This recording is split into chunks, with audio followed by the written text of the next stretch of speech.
So now in this video we're going to look at taking a NAND gate and making it into a NOT gate. It's really simple. You just tie the two inputs together. So the NAND logic gate is a universal logic gate, which usually you combine more than one together. You can make any other logic gate that you want.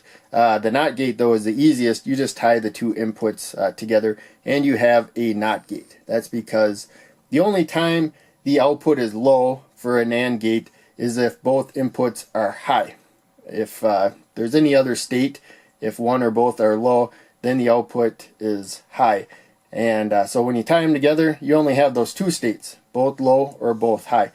But in any case, the output is the opposite now of whichever one you go to. We'll quickly demonstrate that with the circuit there. So we have ground there. The red LED is lit up. You can see we got ground over there, so we know it's coming from the positive supply.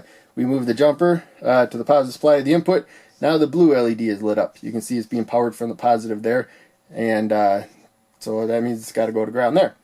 Now, if I leave it floating, you see they're both lit. Hopefully you can see them all right. And even if they weren't lit, if I put my finger there, that would probably light them up. It's picking up stray signals from the household wiring. We got the AC current alternating directions 60 times per second, sending out electromagnetic fields, and it is picking that up there. It's that sensitive. So we can't leave it floating with this one. It looked like they're both on. But in any case, we covered pretty much all these topics before. We're using the number 2 right there, and to tie together the two inputs, I just have this little blue jumper, as you can see there. So hopefully you can see that wiring. But we could do this if, because there are the not integrated circuits. We're using the high-speed CMOS version of the 7400, a NAND in this version. There's the 7404. It's another, it would be this NOT gate right here. That's not the Schmidt trigger. The 14 is the Schmidt trigger version if you want that. But in any case, maybe we're using a NAND gate and also want a NOT gate. In fact, I think we're going to do that next circuit.